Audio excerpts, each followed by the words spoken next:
about this because, and I wanted to put it in a speech format. Yeah, as some of you know, I joined Toastmasters a while back, and even though I'm still nervous, I'll talk about it.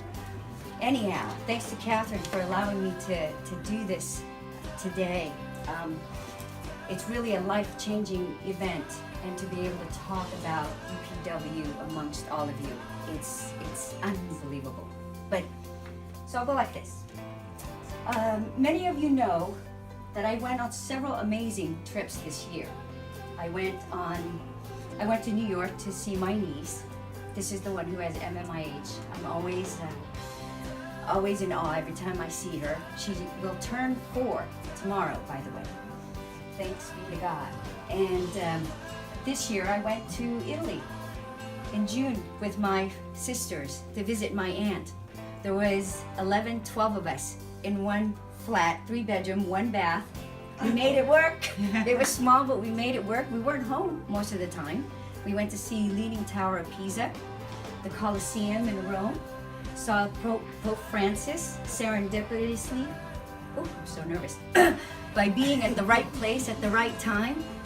We saw the setting of Romeo and Juliet, went to Venice and Gardaland, and many other places. And I also went to Rio de Janeiro. Who can say they've been there, right? Wow, summer 2016. Oh, it was just so amazing. Where I saw our gymnasts, dominated in gymnastics. The swimming team dominate, and Carrie Walsh and April Gross destroy it in beach volleyball. We saw Christ the Redeemer and went up the gondola to Sugarloaf Mountain, and also took a sailboat around the waters of Rio.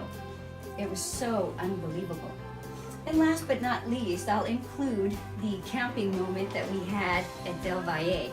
If anybody's been to Del Valle before in Livermore, just know that the cell phone, it doesn't work there.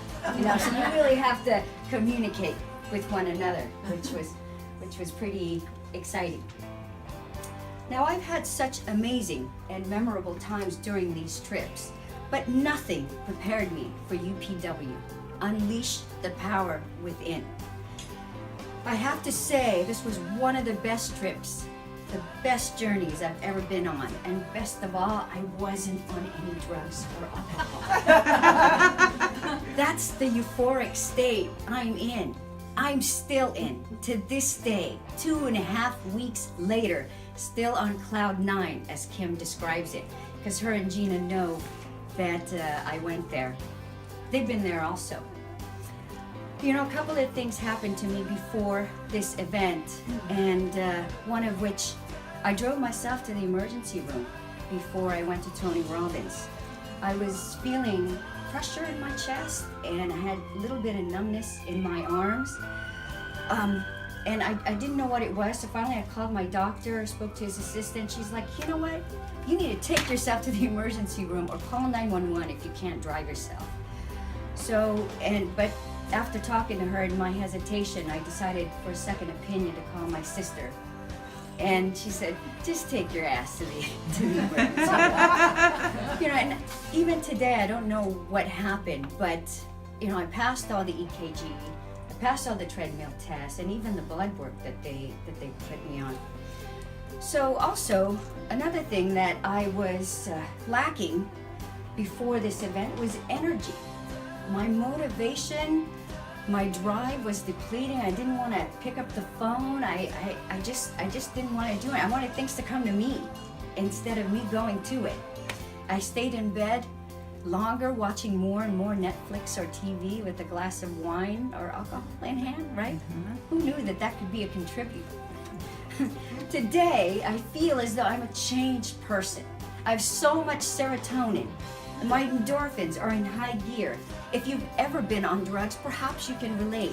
I can't even explain this high because I don't even think that my mind has ever reached this level of enlightenment, this utopia on earth. It's so amazing. Can anybody guess where this feeling or energy is coming from? Anybody? Yes. From within. Well, it's coming from love. I attribute it to love. The love for life, for people, for faith, for grace, and most of all for loving myself for who I am. And it's you're surrounded. It's just so amazing. And maybe some of you from the outside looking in probably thinking I'm a little nutty or what the heck has gotten into me, right? This is just a small piece of what I got, of what I experienced when I was at that event. It has transformed me, it has changed me. My way of beliefs, my way of thinking, my own thoughts, even the way I eat and drink. I lost 5 pounds just from challenging myself for 10 days to cleanse and to just eat healthy. Nothing wrong with that, right? We're surrounded by over 10,000 people from 54 different countries staying in this room for 11, 12, 14 hours of the day. We don't even feel it.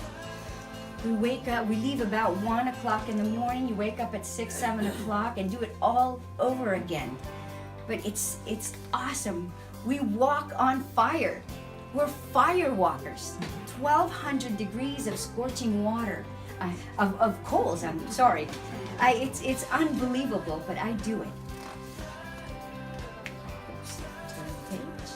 But to sum it up, Tony Robbins shows you 3 keys that if you change your physiology, how your body feels, how your body looks, you change your focus, what you want, how you look at things, what your goals are, you change your language, your words, its meanings, and how you say things, you will change your life.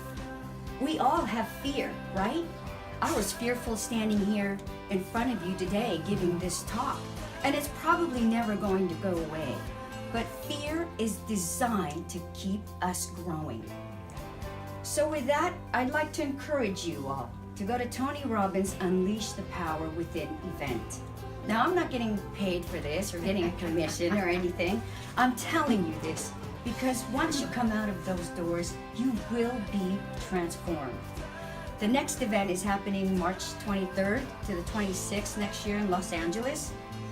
And so I'll leave you with this quote by Ralph Waldo Emerson. What lies before us and what lies behind us is nothing compared to what lies within us. Thank you, everyone. I'm still wearing my bracelet today. I can't take it off. Isn't that amazing? It'll just have to fall off. When I saw her come back for the first time, she